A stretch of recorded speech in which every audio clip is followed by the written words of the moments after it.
Добар ден и од мене, започува најновото издание на емисијата 0 плюс месеци на телевизија Телма. Се претпоставува дека нашите домови се премногу чисти и стерилни, па децата не може да дојдат во контакт со вируси и бактерии за да развијат имунолошки репертоар. Дали е точно дека имунолошкиот систем се развива само доколку има надворешни стимулации? Дали претераната хигиена не значи здравје? На оваа тема денеска ќе зговоруваме со денешната гостинка, доктор Драгана Емел-Марковска, специјалист по педиатрија од ПЗУ доктор Ложановски. Добре ми дојдовте. Добре ве најдов. Застапниците на хигиенската хипотеза смета дека современото општество е преоптоварено со хигиената и токму поради тоа ние повеќе не доаѓаме во контакт со потребните микроорганизми кои што би го развиле нашиот имунитет. Сега од тука произлегува прашањето дали децата пречесто ги мијат рацете, дали треба постојано да ги мијат рацете? Точно, миењето на рацете е една основна хигиенска навика која што ние сите како родители треба да ги научиме своите деца да ги мијат рацете. Меѓутоа во денешно време родителите, сакајќи да им направат добро на своите деца, се повеќе ги мијат рацете и во услови кога треба и кога не треба, и тоа преминува во еден стадиум кога не му правиме баш многу добро на нашиот организам, затоа што на тој начин не му потпомагаме на имунолошкиот систем во организмот кој што го имаме. За да можеме ние ова вака, нели сега ќе излезе муаветот дека миењето на раце не е добра работа и треба да не ги миеме рацете, всушност тоа и не е баш така. Некаде треба да фатиме некоја средина во однос на тоа како треба да ги миеме рацете и не треба да ги миеме рацете, меѓутоа најдобро прво да почнеме во делот зошто ни се важни рацете и што е тоа што ние имаме на рацете, на кожата и секаде и како ни помага во формирањето и во функционирањето на имунолошкиот систем. Па така да прво би можеле да кажеме што е имунитетот. Така, има специфичен и неспецифичен имунитет, може да појасниме зашто станува збор. Тоа се двата дела од имунолошкиот систем кои што заедно мора да функционираат, да работат засебно, меѓутоа и заедно, и на тој начин да се формира една целина. Неспецифичниот дел од имунитетот или неспецифичниот имунитет е наследниот фактор и тој за да може да функционира има повеќе делови кои што ги имаме. Можеме да ги наброиме како такви. Прво тоа е кожата, која што ни е најголемиот орган кој што го имаме на човечкото тело, па потоа е слузокожата, која што ја имаме и на устата, и во носот, и на очите, на дишните патишта, во уринарниот тракт, во гастроинтестиналниот тракт, потоа слузницата која што ја имаме во дишните патишта, заедно со супстанциите кои што се излачуваат од дишните патишта и се разбира нормалната микрофлора која што ја имаме и на кожата, и во дигестивниот тракт. Се смета дека дигестивниот тракт, населеноста на дигестивниот тракт со нормална микрофлора е еден од најголемите органи кои што учествуваат во формирањето на неспецифичниот имунитет. Неспецифичниот имунитет е оној кој што не штити од напад од сите, самото име ни кажува, од сите микроорганизми кои што ги има во средината. За разлика од тоа, специфичниот имунитет е делот кој што е врзан со тој се придобива во текот на животот и е врзан со контактот со микроорганизмите кои што ние ги имаме. Поточно, за да може специфичниот имунитет да се направи, треба ние да дојдеме во контакт со одредени микроорганизми, тие да предизвикаат одредена реакција во нашиот организам, да се излачат соодветни материи кои што ќе не заштитат, меѓутоа и тој дел е оној кој што памти, па ако еднаш дојдеме во контакт со одредени микроорганизми кои што не се добри, ние можеме на тој начин да запамтиме и вториот пат кога ќе дојдеме во контакт многу полесно да го поништиме микроорганизмот и да го заштитиме организмот од сето тоа. На тој начин заштитеноста од неспецифичниот дел и материите кои што се создаваат со специфичниот имунитет ни потпомагаат да добиеме едно здраво и нормално дете кое што би функционирало во надворешниот свет. Како влие пречистото капење, односно бањење на децата врз развојот на имунитетот? Уште од самото раѓање, значи самиот акт на раѓањето, во зависност од тоа дали кога зборуваме за актот на раѓање, зборуваме за природното породување, самото дете минувајќи низ родилните патишта доаѓа во контакт со голем број на микроорганизми кои што треба да се населат, дел од нив треба да се населат на кожата и да се создаде таа една првична заштитна обвивка на детето за да се заштити од надворешниот свет. Со самото тоа ние со самото често бањење, младите мајки мислат дека честото бањење дури 2 до 3 пати во текот на денот дека многу добро му прават на детето. Напротив, еднаш па скоро и ни еднаш можеби никогаш се случува да се најразлични препораки, дури и еднаш во неделата. Во неделата се смета дека можеби треба првите 48 часа да не се бања детето, токму заради тоа за да може прво кожата за да може да го одбрани организмот треба да има свој одредени карактеристики од типот на треба да има еластицитет кој што е добар, не треба да има никакви рани, треба да биде компактна, треба да има нормална микрофлора и сето тоа кога би го имало, функционира кожата и не заштитува од микроорганизмите. Со самото бањење ние ја испостуваме кожата, прво тоа правиме, потоа ги уништуваме нормалните бактерии, на тој начин кога ќе дојде нешто што не треба да го имаме, ние го уништуваме. Токму затоа и претераното бањење општо и за децата употребата и за возрастните употребата на честите средства ни го нарушува тој нормален интегритет. Така за козметичките средства се вели колку помалку толку подобро. Така е. Дури сега веќе сите козметички средства се без никакви одамна веќе се без хемикали, без минимална штета да ја направат на кожата за да може да се остварува таа својата функција. Затоа што кожата е супер и одлично не штити од се кога е здрава. Меѓутоа кога ќе се случи да има некоја одредена рана, тоа е влезна врата за микроорганизмите, тие едва чекаат таква прилика за да може да влезат и да си живеат таму каде што не треба, односно да предизвикаат болест. Сите бактерии не се лоши, иако кога ќе се спомене бактерија, сите мислиме дека се лоши, дека сите се патогени, сите се лоши. Какви се тие пробиотски бактерии кои што се во симбиоза всушност со нашиот организам? Пробиотските бактерии се нашите нормални бактерии кои што ние ги имаме, започнувајќи од устата па се до завршувајќи до дебелото црево и на кожата и во слузниците и секаде. Тие се оние кои што да речеме присуството на нормалната микрофлора во дигестивниот тракт не само што не штити од микроорганизми, односно ние за да можеме да функционираме најнормално, потребно е да се излачуваат и одредени материи во нашиот организам. Дел од материите кои што ние не можеме да ги внесеме од никаде, да земеме прост пример витамин К, тоа е многу важен како витамин во организмот, затоа што спречува крварење и учествува во процесот на го заштитува организмот од искрварување. Не можеме има формули како да го внесеме, меѓутоа најдобро е да го се создаде сам во нашиот организам. Тој се создава во благодарение на нормалната микрофлора која што има во дигестивниот тракт и само на тој начин ние се заштитуваме и не би искрвареле во дадени моменти кога треба. Исто така ни потпомагаат за полесно варење на храната, затоа што самиот процес на варење на храната се ослободуваат материи кои што може да некој повеќе, некој помалку предизвикуваат гасови кои што ќе ни прават нетрпеливост. Започнувајќи од самото бебе, односно самото раѓање па понатаму, сето тоа е многу важно да се направи.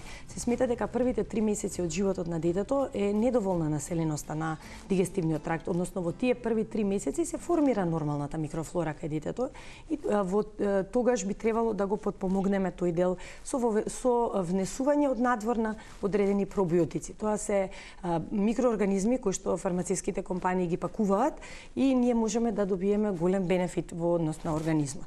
И тука е притом многу важно децата да цицаат, бидејќи во мајчиното млеко се изолирани пробиотици кои што го населуваат цревниот тракт. На истиот принцип работат. Бебињата кои што цицаат многу помалку имаат грчеви, многу полесно го поминуваат тој дел. Сето тоа е многу важно за да може да функционира бебето. Многу е важно да знаат гледачите дека мајчиното млеко не е стерилно. Дека и таму има бактерии. Има онолку колку што се потребни за да организмот се направи здрав и да функционира. Ние не сакаме да произведеме никој сметам дека и мајките кои што па дури и премногу ги мија децата и кои што премногу одржуваат хигиена дома, тоа се прават со една цел за да детето им биде здраво, живо и да биде единка која што понатаму ќе допринесува и ќе живее долго. Меѓутоа со самото условно стерилизирање на околината која што имаме, ние не си правиме добро. И самите ние, кога миеме раце често, не е добро. Претераната хигиена всушност, според хигиенската хипотеза, не значи здравје. Не значи, точно. Ајде сега да се задржиме на цревната микрофлора. Споменавте веќе колку е важно од многу аспекти. Таа често знае да се наруши, односно да се создаде дисбаланс, особено при употребата на антибиотиците. Зошто е важно да се внимава, кога децата се болни, не секогаш родителите да инсистираат да примаат антибиотик. Антибиотикот не секогаш значи исто здравје. Така исто, да, антибиотикот не значи секогаш здравје. Всушност, дали и кога треба да се употреби антибиотикот не треба да одреди мајката, него треба да одреди мајката, состојбата на детето и педијатарот заедно, сите тројца заедно кога би се договориле, затоа што кога ги внесуваме антибиотиците, тие ни се многу добро помагало во лекување на бактериските инфекции кои што ние ги имаме во нашиот организам. Меѓутоа тоа не е од бактериите кои што живеат во нашиот организам, него тоа се микроорганизми кои што од одредени причини ги минале сите механизми кои што нашиот организам ги има, влегле во организмот и предизвикале болест. На тој начин, кога ќе предизвикаат болест, ние мораме некако да се справиме и ги даваме антибиотиците. Меѓутоа, антибиотиците не се толку паметни, па само таргетирано да ги уништат микроорганизмите кои што предизвикуваат болест, туку тие во околината каде што се наоѓаат микроорганизмите, лошите условно да ги кажеме микроорганизми, ќе ги уништат и нашите домашни и на тој начин само ќе намалиме моќноста на организмот да се бори во таа дадена состојба. Токму заради тоа ние ги вметнуваме и сметаме дека треба да се употребуваат пробиотици заедно со антибиотиците, за да се одржи нормалната микрофлора која што ја имаме во цревата. Таа микрофлора не само што е многу важна за да се заштити при употреба, долготрајна употреба на антибиотици. Ние со долготрајната употреба на и не само долготрајната и неправилната употреба на антибиотиците можеме да направиме стерилизација на дигестивниот тракт, тоест да немаме никакви микроорганизми. И сега, ако ги немаме нашите нормални микроорганизми, не само што ќе бидеме континуирано болни, него ние самите си го ослабуваме нашиот имунитет и на тој дури и квалитетот. Тоа се одразува не е само врзано со имунитетот и болестите, меѓутоа има и веќе има и студии кои што викаат дека нормалната микрофлора го намалува ризикот од појава на алергии, го намалува ризикот од појавата на алергии и алергиски болести, една многу голема категорија на болести кои што ги имаме во денешно време. Се повеќе и повеќе се зголемува појавата на алергиските болести. Така, се смета дека, значи застапниците на хигиенската хипотеза, повторно ќе нагласам, смета дека алергиите се директна последица на претераната хигиена.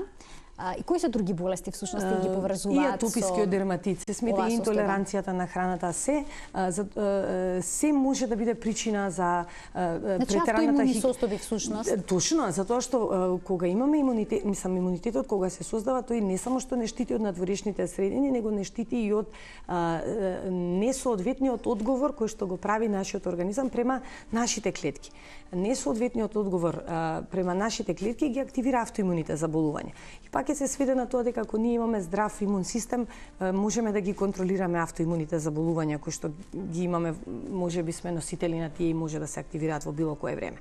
Така да самото тоа ни допринесува за да можеме да го активираме, го заштитиме нашиот организам. Така, во контекст на ова ќе ги споменам честите наслови кои што може да ги прочитаме, дека доколку мајките ги мијат садовите чиниите на раце, наместо во машина за садови, нивното дете ќе биде поздраво, или доколку бебето го цица прстот, или пак децата ги грицкаат ноктите, шансите да се развијат алергии се помали. Или земете куче или маче во вашиот дом, додека детето е мало, дозволете му да си игра со него, да го ги лиже по лицето и детето ќе биде поздраво. И сега сето овака кога ќе го прочитаме, делува нелогично и страшно. Кои се тие застапници на хигиенската хипотеза и дека тие врска немаат, меѓутоа ако го разгледаме тоа од повнимателно, ќе сватиме дека тоа е така. Миењето на садовите во машината за садови точно многу ни ја одлеснува работата и дома и животот ни го олеснува, меѓутоа машините, програмите за миење на садови се на ниво на стерилизација, што значи дека ние автоматски ќе ги стерилизираме тие производи, или ако детето не си го стави прстот во уста, не можеме ние во мала доза да внесеме микроорганизми кои што само ќе ни направат имунитет и ќе запамтат дека тоа се бактерии кои што не треба да ги внесеме.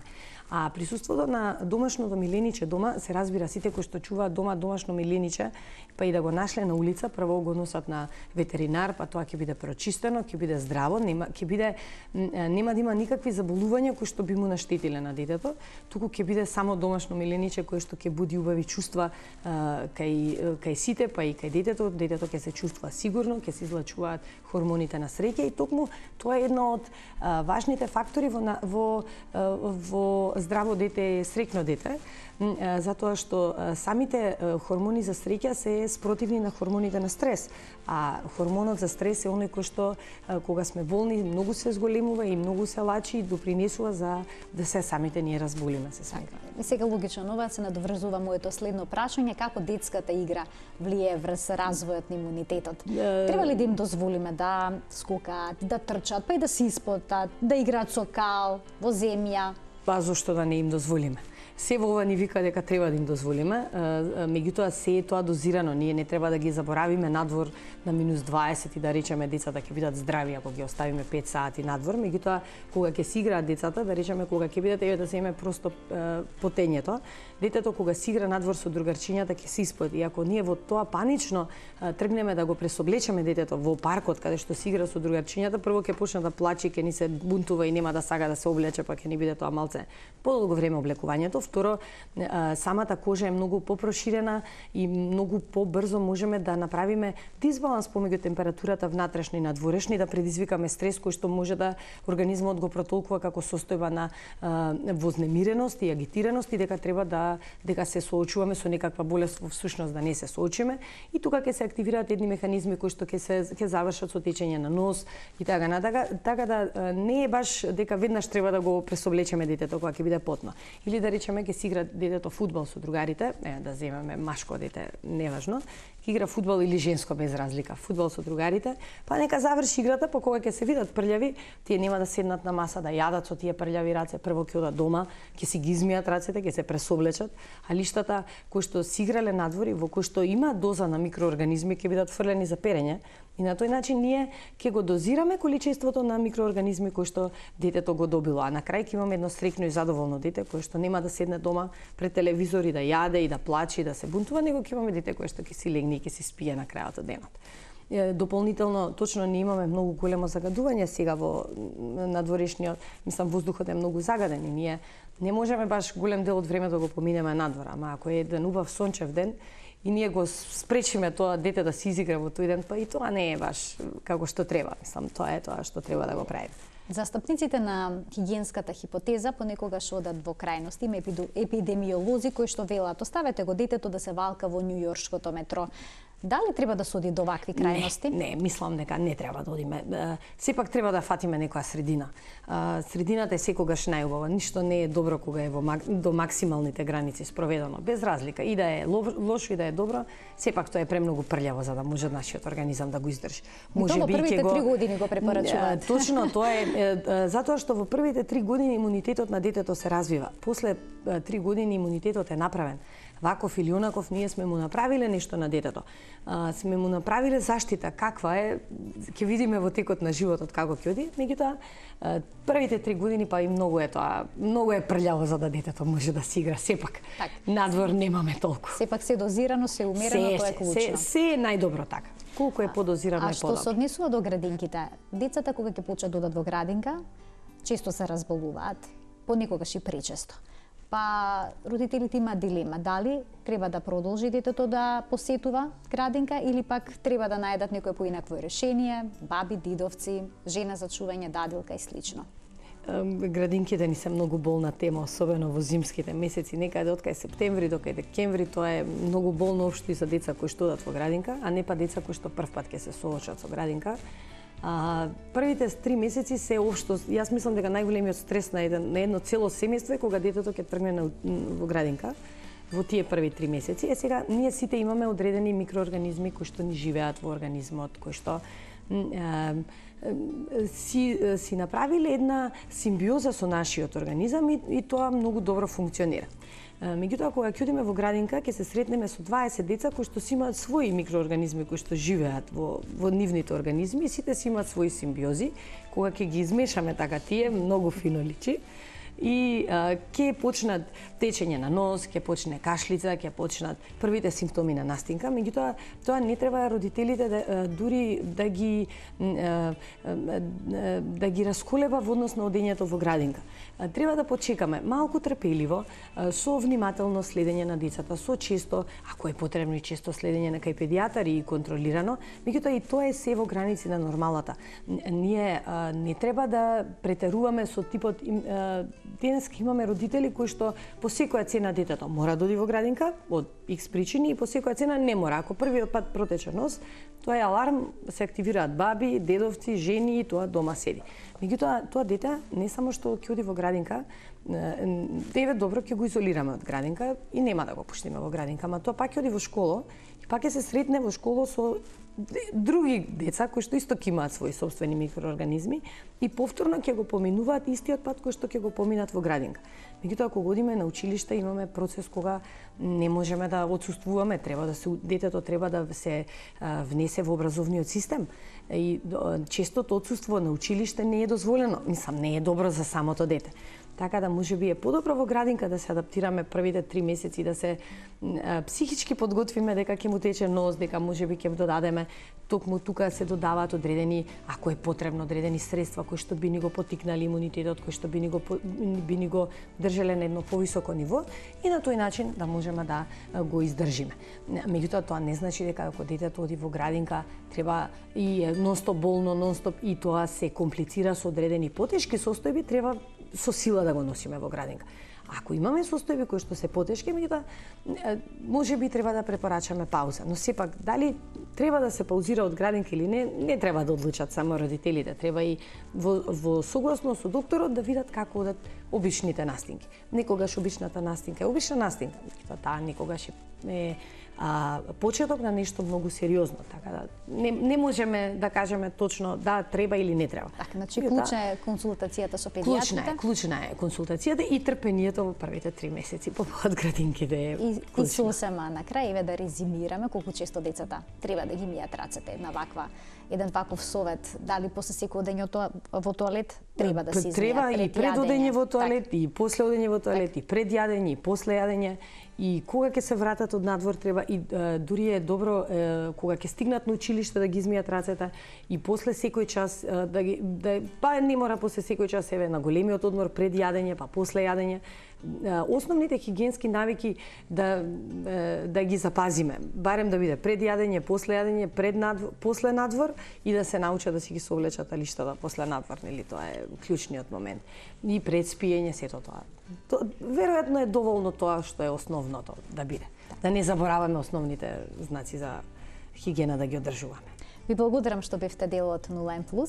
Навистина на еден интересен начин родителите им дадовте одредени совети поврзани со хигиената и развојот на имунитетот на нивните деца. Ви благодарам јас на поканата.